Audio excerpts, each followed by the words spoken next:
क्योंकि होता क्या है, घर जाके अपन से सवाल बन जाते हैं, पेपर में नहीं बनते। 2025 की बात करता हूँ, नहीं 2025 की। सब लोग सोच के क्या गए थे, जिनके मॉक टेस्ट में आ रहे थे 500, 550, 600, वो कोच सोच के रहे थे कि 600 प्लस तो यूं आ जाएंगे, लेकिन उसने फिजिक्स टफ दे दी, बायो केमिस्ट्री हिंदी दे दी। तो भाई फिजिक्स के जैसी 3-4 सवाल लोगों ने देखे, उनसे बना ही नहीं, एकदम लो चले गए।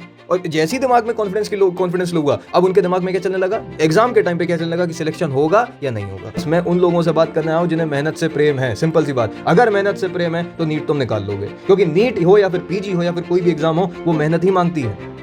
हेलो, मैं तुमसे बायो पे बात करने वाला हूं, क्योंकि मेरा सब्जेक्ट ही बायो है। बायो में कैसे अपन 360 तक चले जाएं। हेलो, एनसीईआरटी की समरी पे विशेष ध्यान दें। हेलो, एनसीईआरटी की समरी अगर तुम नहीं पढ़ोगे तो तुम्हें पता कैसे चलेगा कि स्ट्रोक वॉल्यूम कोई कहते हैं बीट वॉल्यूम, तुम्हें पता कैसे चलेगा कि एक्शन पोटेंशियल कोई कहते हैं नर्व इंपल्स, तुम्हें पता कैसे चलेगा कि लिम्बिक सिस्टम जो है वो ऑल्फैक्शन और ऑटोनॉमिक रिस्पॉन्स में भी मदद करता है। सबसे इंपॉर्टेंट असर्शन रीजन, देखो आप सबने देखा है कि आखिरी के 2 या 3 सालों में असर्शन रीजन आने ज्यादा स्टार्ट हो गए। अरे तो ज्यादा आ जाए कम आ जाए, सब एनसीईआरटी में ही है, नहीं है कि पूरा चैप्टर नहीं आता। भाई साहब इतना बुरा भी नहीं पढ़ाया। हेलो, आपको गलतियां क्या होंगी, जैसे एक छोटी छोटी टॉपिक आप लोग भूल गए होंगे, तो बकायदा एक कॉपी में लिखो और ऐसी कॉलम बनाओ, रिवीजन 1, रिवीजन 2, रिवीजन 3।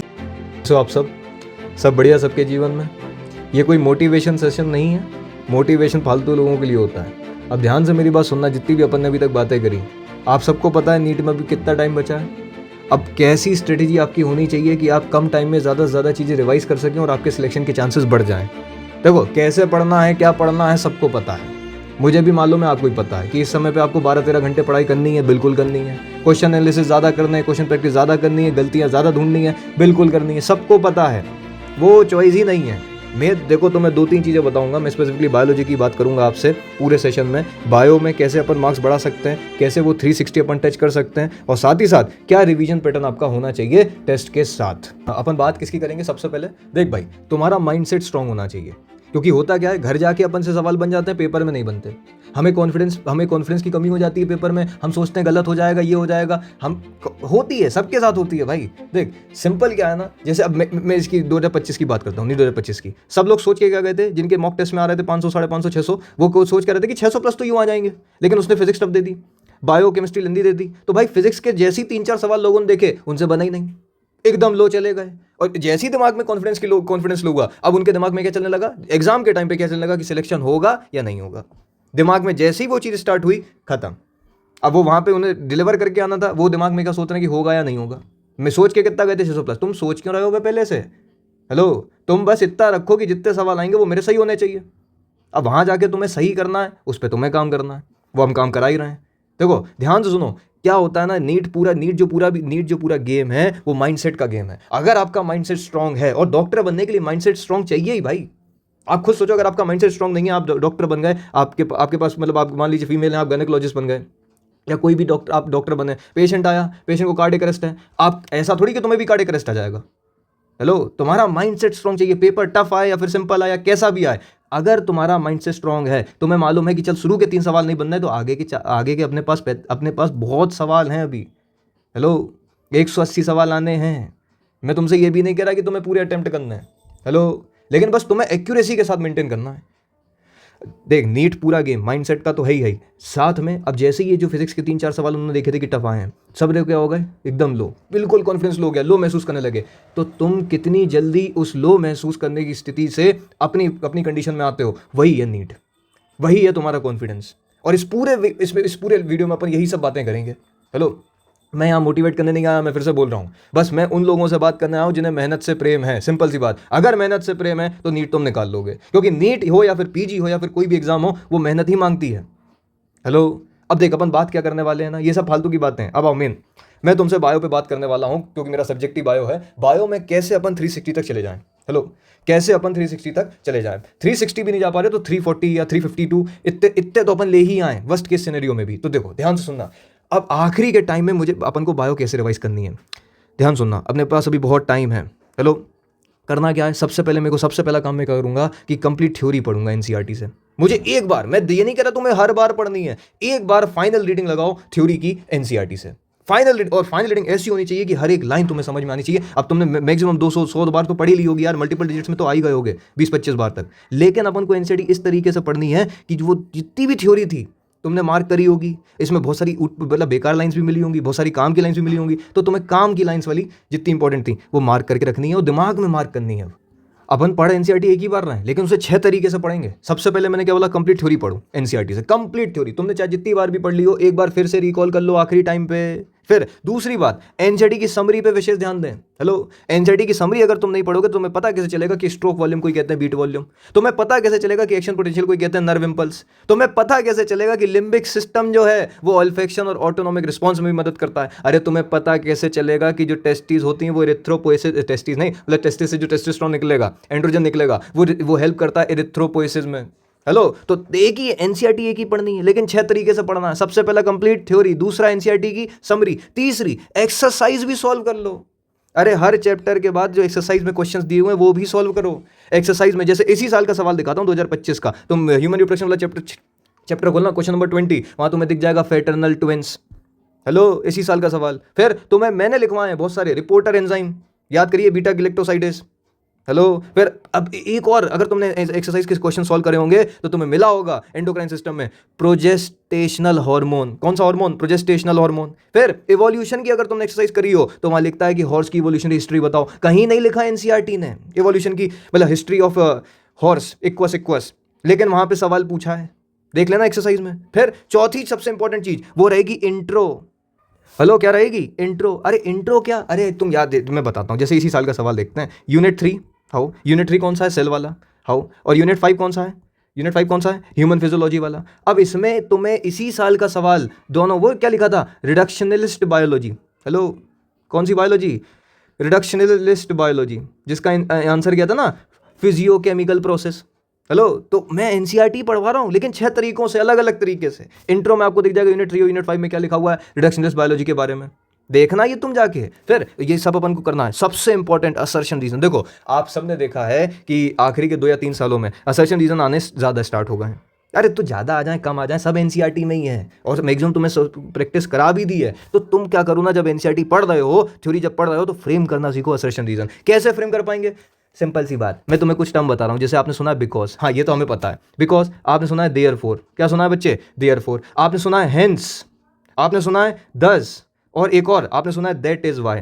जहां पे स्टेटमेंट के बीच में ये सब आ जाए, मतलब वो क्या बनाएगी बच्ची एनसीईआरटी? Assertion reason. क्या बनाएगी? Assertion reason. और फिर कुछ स्पेसिफिक चैप्टर्स होते हैं जिनकी हमें डेटा याद रखना है। जैसे आपने जेनेटिक्स पढ़ा, आपने बायोटेक पढ़ा, आपने सेल पढ़ा, वहां डेटा याद रखना है, ईयर याद रखना है, साइंटिस्ट याद रखना है, और साथ साथ फुल फॉर्म याद रखना है। हेलो, जैसे फुल फॉर्म किसका? अरे सीडीआरआई याद कर लो, हाउ आर्टिफिशियल इंसेमिनेशन याद कर लीजिए, असिस्टेड रिप्रोडक्टिव टेक्नोलॉजी याद रख लीजिए, हेलो नैको याद रख लीजिए, hello national aid control agent, national AIDS controlling organisation NACO. Hello, ये सब याद रखने हैं। और अब ध्यान से सुनो, अगर आप में से किसी ने अभी तक क्वेश्चंस लगाना स्टार्ट नहीं करें, वैसे तो आपने लगा दिए होंगे क्वेश्चंस, मैं मान के चल रहा हूं, लेकिन फिर भी अगर आपको लगता है कि मेरे बायो में थोड़ा मेरा वो कॉन्फिडेंस लो है, तो 2017 से 2025 तक प्रीवियस ईयर सॉल्व कर लो। अपन ने किया क्या? मैं तुम्हें एक ही चीज 6 तरीके से बता रहा हूं। एनसीईआरटी एक ही है, पढ़ने के तरीके अलग अलग हैं। कंप्लीट थ्योरी आपने सबसे पहले पढ़ ली, एनसीईआरटी की समरी पढ़ ली, समरी में तुम्हें बहुत सारी अच्छी अच्छी चीजें मिलेंगी, वो नोट डाउन करनी है, मैक्सिमम मैंने नोट डाउन करा दी है। फिर एक्सरसाइज सॉल्व करोगे, एक्सरसाइज सॉल्व करोगे तुम्हें बहुत सारे अच्छे अच्छे सवाल देखेंगे। फिर इंट्रो अपन को पढ़ना है। देखो इंट्रोस खासकर बॉटनी के चैप्टर्स के तो पढ़ने ही रहते हैं। फिर उसके बाद फ्रेम करना है असर्शन रीजन। जब अपन एनसीईआरटी पढ़ना है, कौन कौन से शब्द मिलेंगे? Because, therefore, hence, thus, that is why, ये सब। फिर data, year, scientist, full form, ये अपन को याद रखना है। और अगर मान लो ऐसा लग रहा है कि इस चैप्टर मेरा पोटेंशियल लो है या फिर कॉन्फिडेंस लो है, तो 2017 से 2025 तक उसके प्रीवियस ईयर कर लो, उससे पुराने मत जानना, अब टाइम उतना नहीं है अपने पास। फिर अब आती है मेन बात कि अपन को रिवीजन पैटर्न कैसे करना है। जैसे मान लो मैंने आज पढ़ा ह्यूमन रिप्रोडक्शन, मैंने आज कौन सा पढ़ा? Human reproduction. तो चौथे दिन मैंने आज पहले दिन पढ़ा, हाँ तो मतलब चौथे दिन मतलब 5वें दिन जब मैं स्टार्ट करूंगा तो मुझे इसका रिवीजन करना है। और अब ये ह्यूमन रिप्रोडक्शन, जैसे मान लो मैंने पहले दिन पढ़ा तो मेरे को लगे थे 2 घंटे, तो 5वें दिन सिर्फ मैक्स टू मैक्स आधा घंटा लगना चाहिए। जो आपके पास नोट्स बनाए हुए हैं बस आपको देखना है, आपको चीज़ें याद आनी चाहिए। फिर इसका रिवीजन अपन फिर उसके बाद कब करेंगे? 7वें दिन। कब करेंगे बच्चे? 7वें दिन। इससे होगा क्या ना, तुम एक ही चीज़ बार बार पढ़ रहे हो, दिमाग में बैठती चीज आएगी। अच्छा, अब मैं जिसको ज़्यादा प्रेफर करता हूँ वो है रिवाइज थ्रू क्वेश्चन। कैसे? अब ध्यान से सुनना। आप सबकी शीट्स चल रही हैं, बिल्कुल। आप सबने पेपर दिए बहुत सारे, हाँ, और वो सब मैक्सिमम आपने एफएसटी दिए हैं, और अभी आपके एफएसटी फिर से स्टार्ट हो रहा है। तो शीट्स और पेपर से तुम पहले पता लगाओ कि तुम्हारे कौन से हैं वीक टॉपिक्स। और वो पता लगाना बहुत आसान है बे। तुमने जैसे मान लो प्लांट किंगडम पढ़ा, प्लांट किंगडम में तुम्हें लाइफ साइकिल नहीं आती, या फिर लाइफ साइकिल आती है लेकिन क्वेश्चन गलत हो जाते हैं, तो तुम किस पे जाओगे? डायरेक्ट क्वेश्चंस पे। क्वेश्चंस कहाँ से मिलेंगे? अरे तुम बोलो तो सही, इतनी सारी शीट्स करा दें। तुम्हें हर पेपर, हर शीट में ऐसे सवाल मिल रहे हैं जितने बाहर से बन सकते हैं। हर पेपर में एफएसटी के जितने भी हुए हैं अभी तक आपको सवाल मिले हैं। जितने वीक टॉपिक्स है पता कर दिए, इन वीक टॉपिक्स को ही रिवाइज करो। देखो मैं ऐसा मानता हूं, मेरी बात ध्यान सुनना, जो चीज़ तुम्हें आती है ना वो पेपर में आ जाएगी, लेकिन जो चीज़ तुम्हारे दिमाग से भूल जाते हो, जिससे आप निकल जाता है, उसको भूलने की प्रोबेबिलिटी ज़्यादा होती है पेपर में। तो इसका रिवीजन करो ना, जो चीज़ आती है वो तो हो जाएगी। मैं जैसे बताता हूँ, जैसे फॉर एग्जांपल आप किसी का नाम भूल गए, फिर आप अपने दिमाग पे जोर डालते हो ना कि यार उसका नाम क्या था क्या था क्या था क्या था क्या था। जब दिमाग पे जोर डालते हो ना तो दिमाग फिर से काम करना स्टार्ट करता है, रिबूट करता है अपने आप को। तो जो चीज़ आती है वो तो आती है, लेकिन जो चीज़ नहीं आती उसका रिवीजन बार बार करना है। तो एक एनसीईआरटी अपन ने कितने तरीके से पढ़ ली। सबसे पहला काम, कंप्लीट थ्योरी पढ़ो एनसीईआरटी की। थ्योरी जब पढ़ोगे तो तुम्हें क्या ढूंढना है, असर्शन, रीजन क्या देखने हैं, data, year, scientist, full form. या अगर ऐसा भूल जाते हो तो इनको अपन वो कौन से नोट्स होते हैं, स्टिकी नोट्स या शॉर्ट नोट्स, उसमें लिखना स्टार्ट कर दो। एनसीईआरटी की समरी मस्ट है। ये तो बॉटनी जूलॉजी दोनों में पढ़ना है। इंट्रो भले तुम बॉटनी का ज्यादा पढ़ लो। फिर एक्सरसाइज सॉल्व करो, एक्सरसाइज में बहुत अच्छे अच्छे सवाल मिलेंगे, बॉटनी में स्पेसिफिकली मैक्सिमम तो मैंने लिखवा दिए हैं। फिर डेटा, फिर अच्छा ये सब हो गया। अब बात आती है रिवीजन कैसे करें। सबसे इंपॉर्टेंट बात यही है कि रिवीजन पैटर्न आपका कैसा होना चाहिए। मेरी बात ध्यान से सुनना, मैं हर साल ये बोलता हूँ, सुनो। सबसे पहले मैंने दिए पेपर। रिवीजन में किस चीज़ का कराऊंगा, गलतियों का। जो चीज़ आती है वो आएगी बच्चे। पेपर से अपन को पता कैसे चलेगा मेरे वीक टॉपिक्स क्या हैं। चलो इन वीक टॉपिक्स को निकालने के बाद, अब वीक टॉपिक्स पता तो चल गए। अब जैसे मान लो फॉर एग्जांपल मैं बोलता हूँ आपको, प्रिंसिपल वाला जो चैप्टर है, principle of inheritance and variation, हाँ उसमें आप लोग जैसे मान लो किसी के सवाल लिंकेज से बहुत गलत होते होंगे, किसी के सवाल पेडिग्री से बहुत गलत होते होंगे। तो तुम्हें करना क्या है ना, ये जो लिंकेज है या फिर ये जो पेडिग्री है इसका रिवीजन करना है, ना कि तुम्हें रिवाइज करना। तो तुम पूरा प्रिंसिपल लेके बैठ गए और तुमने 3-4 घंटे वहाँ बर्बाद कर दिए, फिर बड़ा खुश हो रहा हो कि मैंने आज पूरा प्रिंसिपल पढ़ा। अरे वो वेस्ट ऑफ टाइम है। तुम्हें ऐसा नहीं है कि पूरा चैप्टर नहीं आता, भाई साहब इतना बुरा भी नहीं पढ़ाया। हेलो, आपको गलतियां क्या होंगी, जैसे एक छोटी छोटी टॉपिक आप लोग भूल गए होगे। जैसे लिंकेज के सवाल आप लोग भूल जाते हो, इनकम्प्लीट लिंकेज, कंप्लीट लिंकेज, कौन सा मोनोहाइब्रिड फॉलो करता है वो भूल जाते होगे, क्वेश्चन गलत हो जाते होंगे। तो तुम्हें रिवाइज वो करना है। और ध्यान से सुनो, अब यहीं पे मेन चीज आती है। जैसे मान लो जो भी टॉपिक आप लोग भूल रहे हो या जो टॉपिक आपके ज्यादा गलत हो रहे हैं, इनको बकायदा एक कॉपी में लिखो और ऐसी कॉलम बनाओ, revision 1, revision 2, revision 3। Maximum 3 revision तक आपको चीजें याद हो जाएंगी। लेकिन अगर मान लो किसी का दिमाग बिल्कुल ही स्लो है तो फिर भाई रिवीजन 4, 5 भी कर लेना।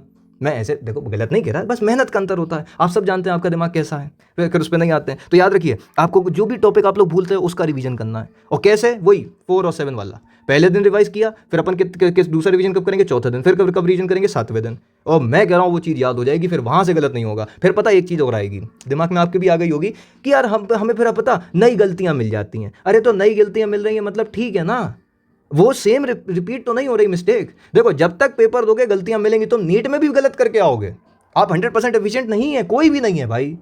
लेकिन बस तुम्हें इतना काम करना है कि जो जो गलतियां हो रही हैं उन गलतियों पे काम करोगे और गलतियों से ही रिवीजन करोगे तो ज़्यादा चांसेस होते हैं। आपने पता, मैं खुद कह रहा हूं तुमसे, ये जितने भी अपने एफएसटी हुए हैं या फिर जितने और पार्ट टेस्ट होंगे अपने एफएसटी होंगे, उसमें तुम्हें पता चल जाएगा ये गलतियां आपकी कितनी हैं। मैं तो एक एग्जांपल दिया, ऐसे तुम्हें पूरे टॉपिक लिखने हैं अपने टेस्ट के, हेलो कॉलम बनाने, रिवीजन देखना है, और ये रिवीजन को फॉलो करते चलो। लास्ट में तुम्हें बस एक पेज बचेगा जो तुम्हारे पास पता चलेंगे तुम कहाँ कहाँ पे चीज़ें भूलते हो। ये सेम करना है बायो में भी, फिजिक्स में भी और केमिस्ट्री में भी, तीनों में करो, पीसीबी तीनों में करो। और ये तुम लास्ट में पता, तुम खुद सोचो यार, बुद्धि का उपयोग करो। अभी तो अपने पास 2 महीने हैं, लेकिन जब आपके पास 15 दिन 10 दिन बचे होंगे तो क्या तुम पूरी बायोलॉजी पढ़ोगे, क्या तुम पूरी फिजिक्स पूरी केमिस्ट्री पढ़ोगे? तब तुम्हारे पास टाइम ही नहीं होगा बच्चे इतना।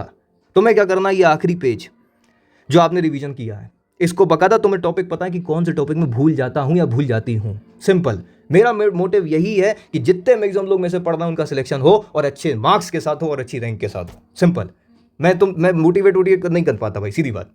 अपन एक उस पे बेसिस पे चलते हैं कि हाँ आपने ज़्यादा क्वेश्चंस लगाए, क्योंकि नीट का एग्जाम ही क्वेश्चन पे बेस्ड है, तो आपके क्वेश्चंस होने चाहिए सही, ना कि आपको मत थ्योरी लिख के आना है।